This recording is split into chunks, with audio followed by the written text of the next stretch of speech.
One problem with a talk like this is that the answer seems obvious, right? Of course, I should help you pay for your COVID vaccine. We have public health care here in Canada. We all pay for it through our taxes, and that's just how we do things. Most Canadians are fine with it. So what's the issue here? What am I going to talk about for the next 45 minutes? Well, let me motivate this talk by pointing out some other goods that we do not distribute through the government. Things like food, housing, energy like home heating, fuel, and so on, clothing, and masks, which might seem like a weirdly specific one, but I'm going to come back to that one later on.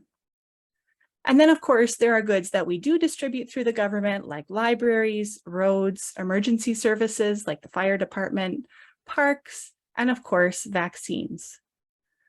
So the goods in the left column are all goods that we distribute through markets. And that just means that if you want them, you have to buy them. You decide individually what you want. And if you have the means to afford it, you go to the store or you call up the company and you purchase the good.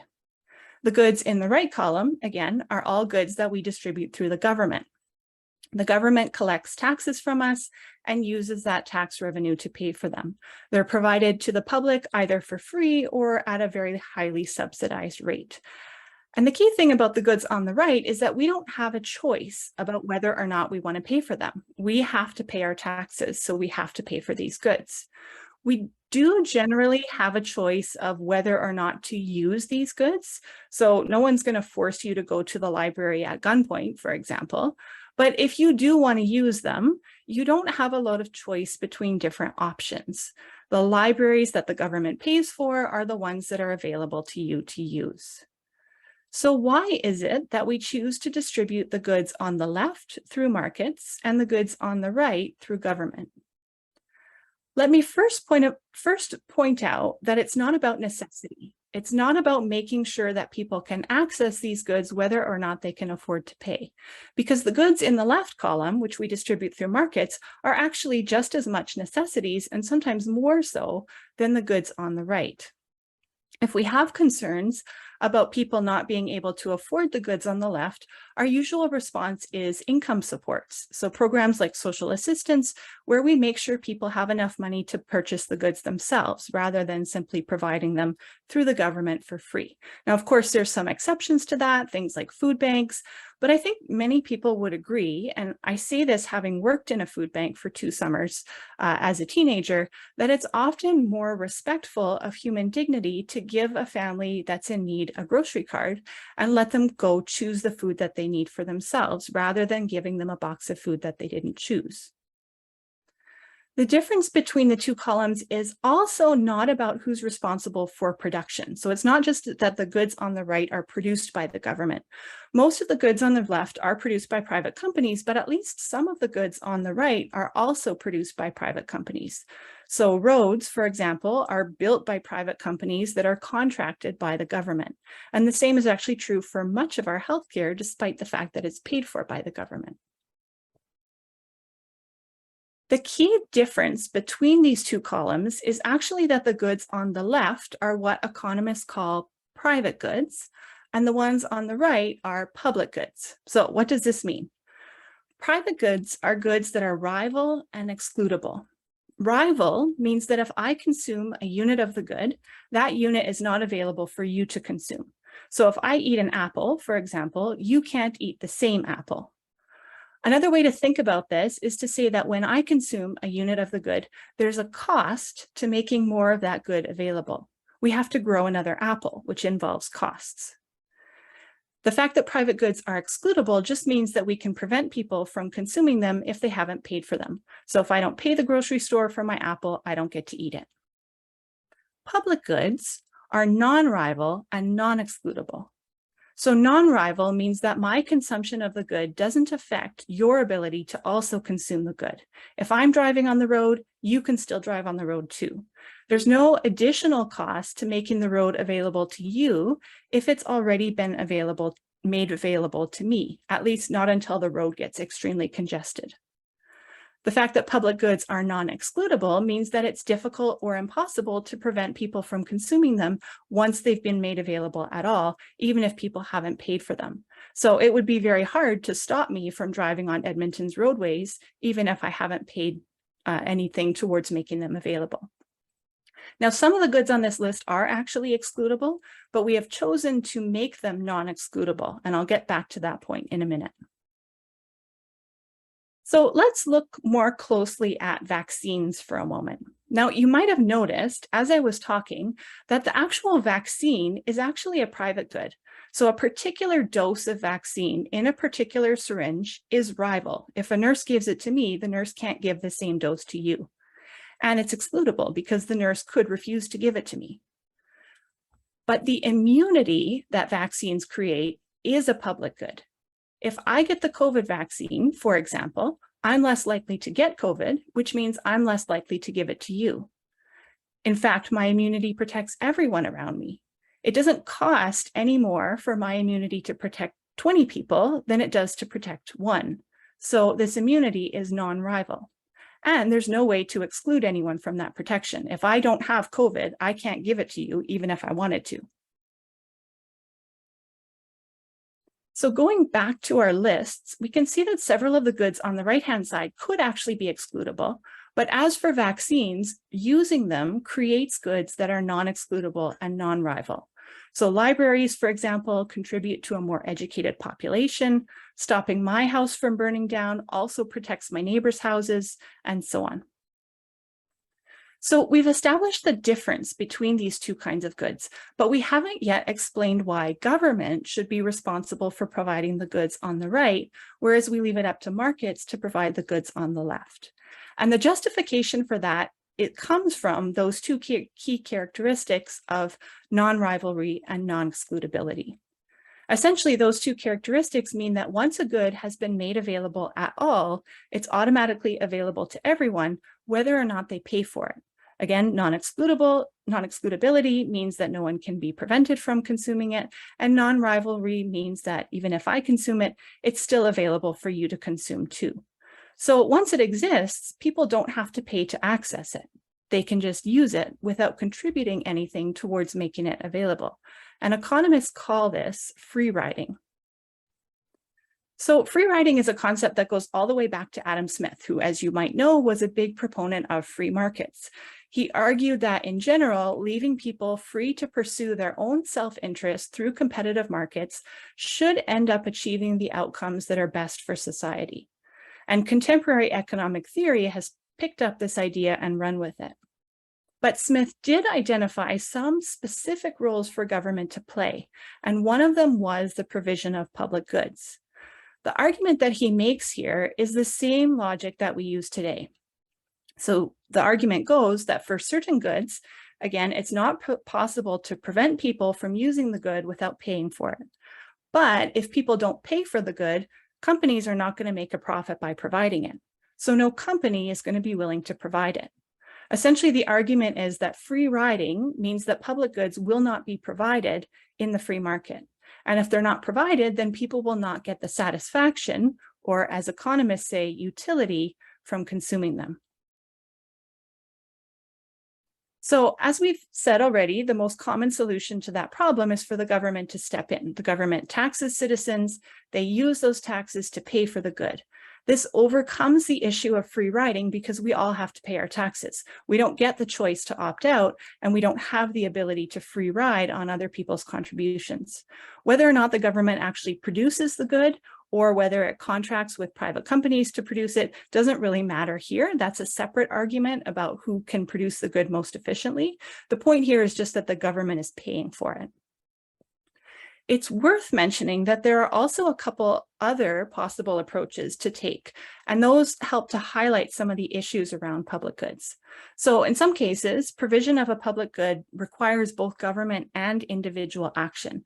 And that's the case for things like vaccine immunity, where government can provide the vaccination for free, but you still need people to be willing to go and get the shot. So to some extent, we can rely on the fact that there are private benefits to getting vaccinated as well. If I get the vaccine, that protects those around me, but of course it also protects me.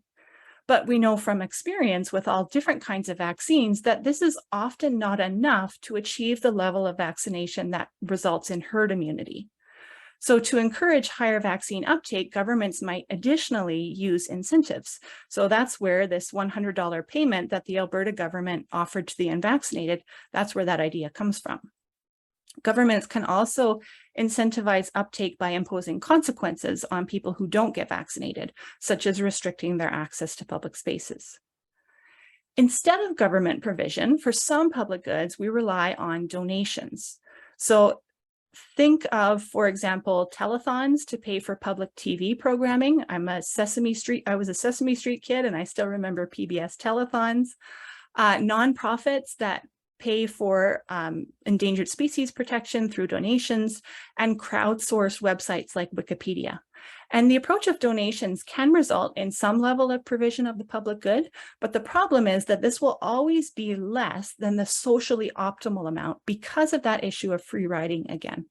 So for every person who is willing to contribute towards these causes, there are almost certainly others who will benefit from the good and would be willing to pay for it if that was the only way to obtain it, but they're not going to be willing to donate if they can rely on other people's contributions to provide it.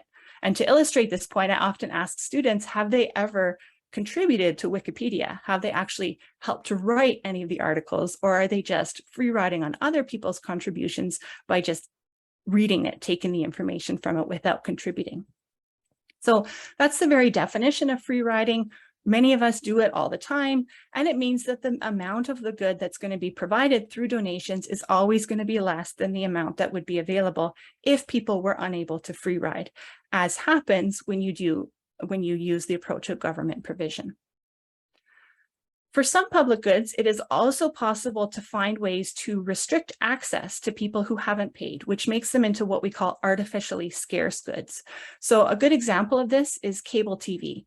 So once TV programming has been made available in the first place, it doesn't cost anymore to provide it to one additional person, so it's non-rival. Back in the old days, when we got TV through our antennas, this programming would also be available to anyone with a TV, so it would have been non-excludable. But cable and satellite TV and now online streaming services like Netflix made this good excludable, so it can basically be treated as a normal private good. But this approach isn't suitable for all public goods, because when it comes to things like vaccines, we want everyone to get vaccinated. We don't want to restrict access only to people who are willing to pay. So for those kinds of goods, government provision is usually the way to go.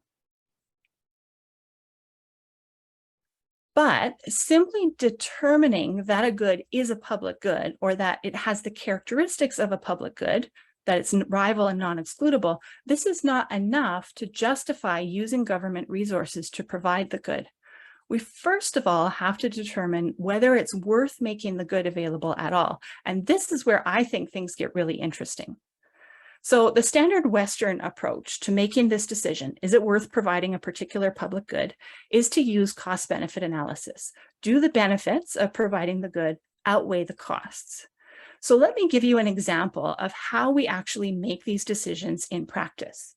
And the public good that I'm going to focus on here is endangered species protection. So specifically, protection of the greater sage grouse. This is a bird that lives in the southern prairies of Alberta and Saskatchewan, and it's actually quite well known. You may have never heard of it, but among birders at least, it's very well known for its spectacular breeding displays. It's also highly sensitive to habitat disturbance. So as of 2013, habitat disturbance which was caused by agriculture as well as oil and gas wells, had reduced the Canadian population to about 100 birds. So the species was in grave danger of being extirpated in Canada, which means that no wild populations would continue to exist in Canada. There were also populations in the United States as well as in zoos. So the government had to make a decision. Is it worth protecting the greater sage grouse? Now, this is obviously a very specific example, but the principles for how we make this decision parallel how we make decisions about all kinds of different public goods. So first of all, endangered species protection is a public good because the main benefit from standard Western perspective, is simply the value that we place on the existence of the species. And we call this existence value. It's the satisfaction that we derive from knowing that the greater sage grouse exists, whether or not we will actually ever get to go see it in our lifetimes. Existence value is non-rival because the satisfaction that I get from knowing the greater sage grouse exists doesn't in any way stop you from being satisfied about that as well. And it's non-excludable because as long as the birds continue to exist, we all get to enjoy the satisfaction of knowing that they do. But again, just because there are benefits from a public good doesn't necessarily mean that those benefits outweigh the costs. So we have to decide whether it's worth providing this public good. Canada's Species at Risk Act is how we act to protect endangered species in Canada. And one of the things that it does is it allows the government to issue emergency orders to protect a particular species.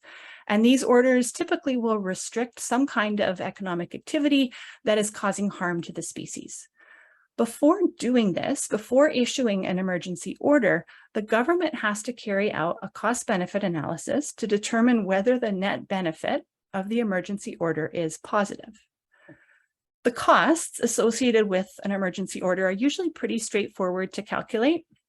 So in this particular case, the order restricted new agricultural and oil and gas activities in the sage grouse habitat. So specifically, you couldn't build new fences, you couldn't build new roads, and you couldn't operate noisy machinery during the breeding season. So the only significant consequences of this were that 2 new oil wells that otherwise would have been built in this area couldn't be built.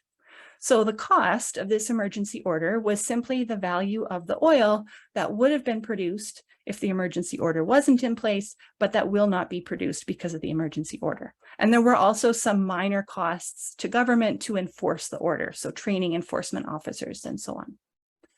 The benefits are where things get interesting.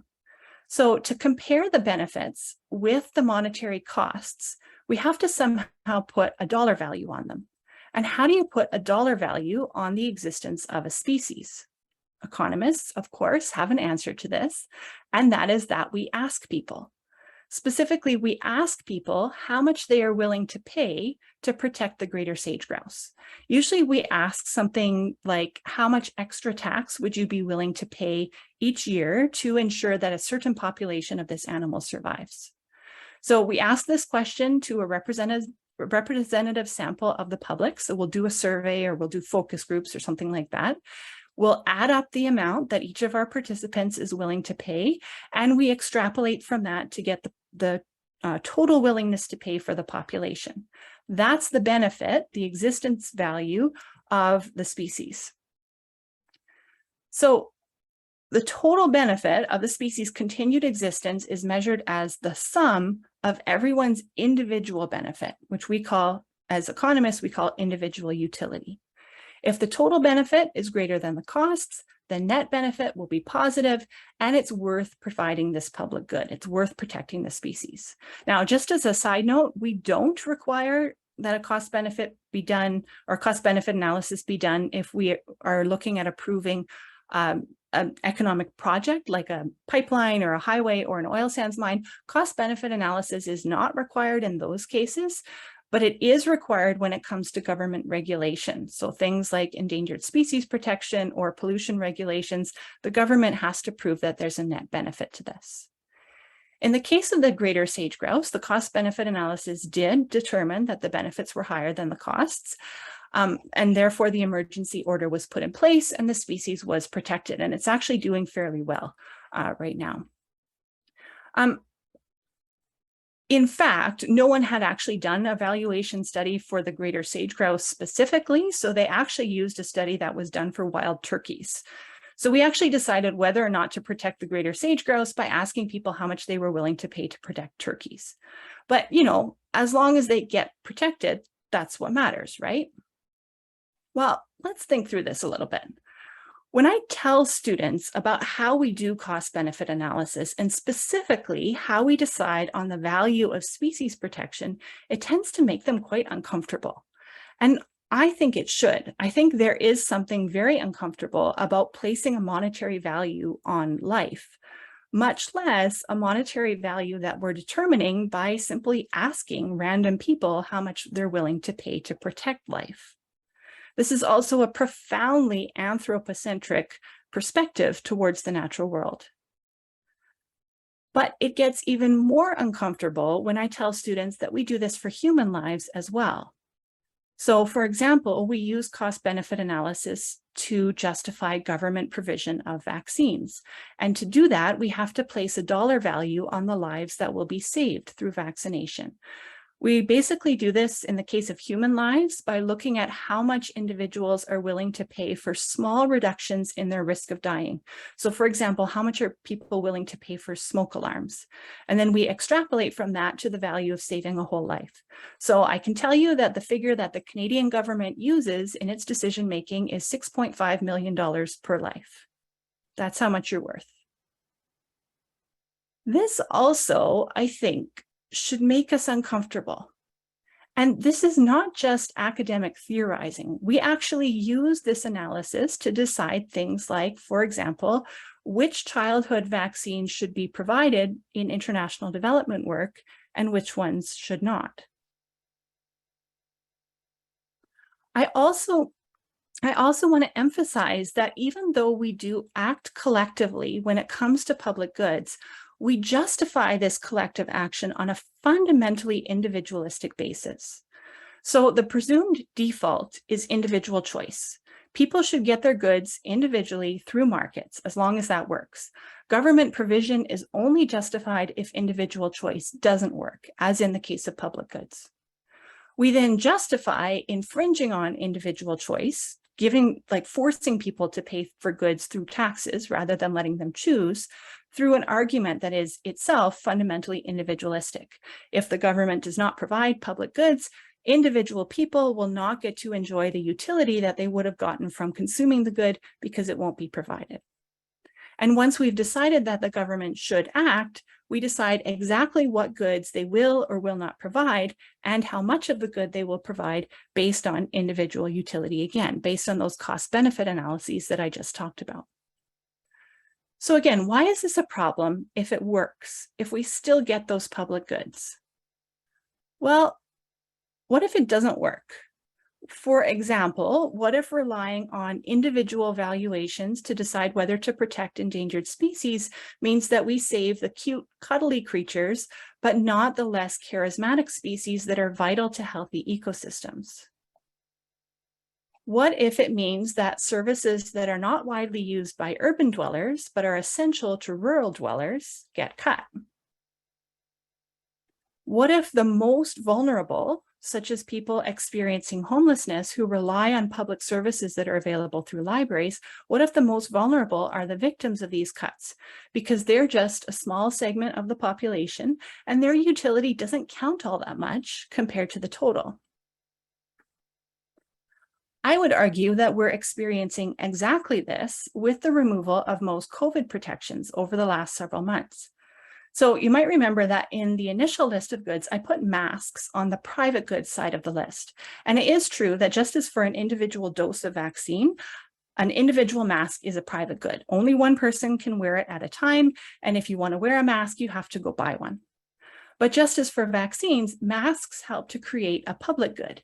In a shared space, they help to prevent transmission of COVID. They help to make that space safe for vulnerable people. With the removal of the mask mandates, we have essentially abandoned this public good. So why have we done this? What arguments might we be using to justify this? Now, I haven't actually, of course, been privy to any of the conversations where this decision has been made, but here are a few theoretical arguments that I can think of. One is that maybe safety is not a public good. Maybe COVID really isn't a problem, or maybe mask wearing only provides benefits to the person who's wearing the mask and doesn't actually protect anyone else around them. Or maybe safety is a public good, but the costs outweigh the benefits. Maybe there's something harmful about masking and the benefits of keeping vulnerable people safe are not enough to justify causing those harms to the majority. Or maybe we're not actually thinking about these things at all, and we're just assuming that individual choice is more important than any kind of public good that might exist in this situation. Perhaps we've allowed individual freedom or individual choice to become a sort of idol to which all other considerations must give way. I do think that at least some of what's going on is attributable to this perspective. One of the things that I found most heartbreaking about the whole pandemic is that it seemed like at the beginning, we really had an opportunity to understand how much we need each other, how much we depend on each other, and how important it is to take care of each other. But what we've seen instead is a doubling down on individual rights, individual freedom, individual choice. And the most vulnerable people in our society have been the collateral damage from this, because we cannot figure out how to act together to protect them. I wonder how we could do things differently. I wonder, for example, what it might look like to follow the example of the early Christian believers who held everything in common, sold their property and possessions to give to anyone who had need, and enjoyed the favor of all the people. In bringing up this example, I'm not trying to argue for communism, but I do think there is something we can learn from this about the value of community. I also think that to a large extent in a Western society that, as we've seen, is so fundamentally individualistic, we have relatively little capacity to think through what this might look like in practice today. Speaking as an academic, and particularly as an academic economist, although this is certainly not solely confined to economics, all of our analysis uses the individual as the fundamental lens through which we understand the world. The default is always individualism. It's only in very recent years that economists have even started to scratch the surface of understanding the importance of social ties and social norms and social interactions. I think we have much to learn from cultures that are more collectivist in nature. The story of the early church makes me think of the South African concept of Ubuntu. And I'm going to read this full quote from Desmond Tutu because I think it contrasts so well to the ways that we currently make decisions about public goods. Ubuntu is the essence of being human. It speaks of the fact that my humanity is caught up and inextricably bound up in yours. I am human because I belong. It speaks about wholeness. It speaks about compassion. A person with Ubuntu is welcoming, hospitable, warm, and generous, willing to share. Such people are open and available to others, willing to be vulnerable, affirming of others, do not feel threatened that others are able and good, for they have a proper self-assurance that comes from knowing that they belong in a greater whole. They know that they are diminished when others are humiliated, diminished when others are oppressed, diminished when others are treated as if they were less than who they are. Now, it's important to notice that this is not about individuals putting the collective above their own needs, but about recognizing that it is community that makes us who we are. Our identity, our personhood, comes from our relationships with other people. We need them and they need us. We cannot live well at the expense of others. We can only live well if we live well together. We also see this perspective in the indigenous idea of Buen vivir, which is sometimes translated as living well. So the definition here is actually from an economist, but from an indigenous economist. And he's summarizing this idea, which originated with indigenous peoples in South America. Living well consists of pursuing actions that strengthen humanity's relational goods created by relationships with nature and with each other. The aim of good living is to increase the value of all relationships without harming them. So again, this is a recognition that it's our relationships that enable us to live well. Caring for others, living in good relationship with others does not come at the expense of our own flourishing. Caring for others is what it means for us to flourish. And Dr. Trosper, in his book, goes on to explore ways to put this principle into practice today, which focus on building relationships, not only through the decisions that we make, but also in the process of decision making. So I won't go into the details here because it really deserves a presentation of its own, but it includes things like creating opportunities to widely discuss decisions. Everyone who's affected gets to participate. inclusion of all beings, human and non-human, in that discussion, building trust between people, acting collectively, and creating structures of accountability for both leaders and members of the community. I wonder how we might do things differently if we thought this way. I wonder how it might change our decisions about how we treat endangered species and all of creation. I wonder how it might change our decisions about masking. I wonder how it might change our decisions about funding for public services. I don't have a blueprint for what this might look like. The whole point of making decisions in relationship is that they will be worked out in the context of that relationship. So they will not be the same in every situation. But I do think that this gives us a starting point to think about how we might do things differently, to think about how we might do things better, to think about how we might structure our communities and our collective action in ways that meet the needs of all and not just the majority, in ways that honor our interdependence with creation and that follow the example of Jesus, who gave up his very life to bring all of creation back into right relationship with the Creator.